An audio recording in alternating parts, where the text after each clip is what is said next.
Tagad par Sīriju, kur tiek rīkotas atkārtotas parlamenta vēlēšanas kurdu vairākuma ziemeļaustrumu reģionā, tostarp Hasakā un Kobanī. Tas notiek vairākus mēnešus pēc tam, kad šie reģioni tika atkal pakļauti Damaskas kontrolē pēc nāvējošām sadursmēm janvārī. Šīs vēlēšanas aizpilda pēdējās 11 vietas Sīrijas pirmajā parlamentā kopš Bašara al-Asada gāšanas. Taču tas nav pilnīga demokrātiska pārkārtošana. Lielākā daļa vietu tiek izvēlētas ar vēlētāju kolēģiju starpniecību. Savukārt prezidents Ahmeds al-Šarā tieši ieceļ trešdaļu parlamenta. Lai apspriestu vairāk, mums pievienojas Šarvans Kadžo, kurdu žurnālists un pētnieks. Šarvan, vai šīs vēlēšanas šobrīd dod kurdu reģioniem reālu pārstāvību? Vai jūs to raksturotu vairāk kā formālu procesu, kas beigās īsti neko nenozīmē? Vispirms, paldies, ka uzaicinājāt. Es nedomāju, ka es tās obligāti sauktu par vēlēšanām. Kā jūs teicāt, tas bija atlases process ne tikai kurdu reģionā, bet visā valstī.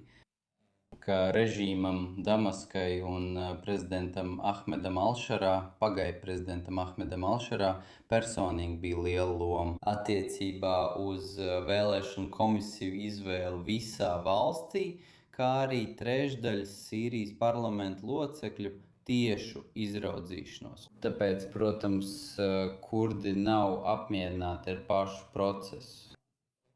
Un pārstāvju skaits, kas tika izvēlēti pagaidu parlamentam nākamajiem 4 gadiem, ir daudz ko apspriest par paša balsojuma likumību, bet viss process ir kļūdains. Un tas arī izceļ, cik ļoti Sīrija ir atkal kļūst centralizēta zem šīm jaunajām varām Damaskā. Kā kurdi šobrīd raugās uz valsti, kas ir Damaskas pārvaldībā zem šīs jaunās valdības, salīdzinot ar to, kā bija pie Asada? Pirmkārt, vairāk nekā 12 gadus kurdi lielā daļā Ziemeļsīrijas un Ziemeļaustrumu Sīrijas baudīja de facto autonomiju. Šajā laikā kurdi varēja izveidot savas institūcijas. Un tagad tas viss ir zudis. Pēc janvāra sadursmēm un turpmākās vienošanās starp kurdu vadītajiem Sīrijas demokrātiskiem spēkiem un Damasku, Pēc tam, kad Amerikas Savienotās valstis faktiski pameta kurdus un kurdu vadītos spēkus, protams, pirms tam kurdiem tika liektas pamattiesības, viņiem nebija politiskās pārstāvniecības vietējā un nacionālā līmenī, kā arī tika liektas pamattiesības, piemēram, tiesības runāt un mācīt kurdu valodu un citas kultūras un valodas tiesības. Dažas no šīm tiesībām tika piešķirtas kurdiem, kā jūs zinat, šīs administrācijas laikā, šīs pagaidu valdības laikā Damaskā. Piemēram, kurdu valodu tagad ir atzīta par nacionālo valodu, nevis oficiālo, bet nacionālo valodu, kas rada atšķirību un noved pie daudzām interpretācijām, pretstatā tās atzīšanai nacionālajā līmenī. Bet tajā pašā laikā tas ir mazliet paradoxāli. No vienas puses, Damaskas valdība ir veikusi noteiktus soļus kurdu jautājumu risināšanā, kādus neviena cita valdība Sīrijas mūsdienu vēsturē, būtībā kopš neatkarības no Francijas, nav veikusi. Bet tajā pašā laikā šī valdība ir gatava nogalināt kurdus, kuri iebilst pret Damasku un tās varu. Tātad tas kurdiem ir apuzgriezīgs zobens. Šī parlamenta locekļu atlase tika veikta ļoti rūpīgi, kas atspoguļo Damaskas dienas kārtību attiecībā uz to, kas Sīrijā notiks tālāk. Mēs to zinām, jā. Tātad, kas jūsuprāt sekos pēc šī atlases procesa? Vai jūs redzat, ka tas kļūs par jaunu spriedzi avotu, īpaši šajā Sīrijas ziemeļaustrumu reģionā?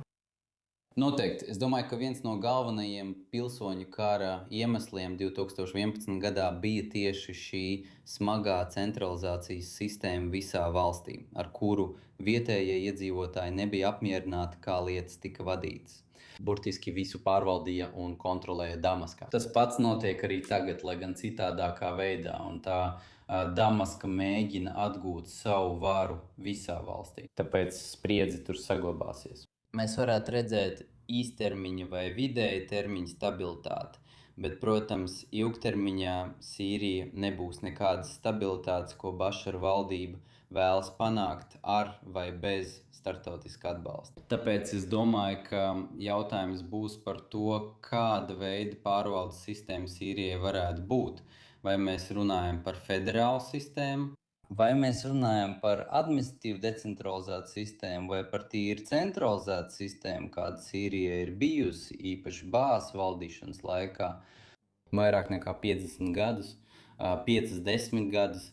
Tātad jautājumi netiks atrisināti vienā naktī, bet es tiešām uzskatu, ka ja pašreizējā pieeja Damaskā turpināsies, cenšoties kurdus padarīt arvien vairāk marginalizētus, gan politiski, gan sociāli, tad spriedze atkal uzliesmos. Neatkarīgi no tā, vai Damaskai izdosies izformēt kurdu spēkus un integrēt tos vai iekļaut Sīrijas aizsardzības institūcijās, es tiešām uzskatu, ka Damaskai tas ir jāsaprot.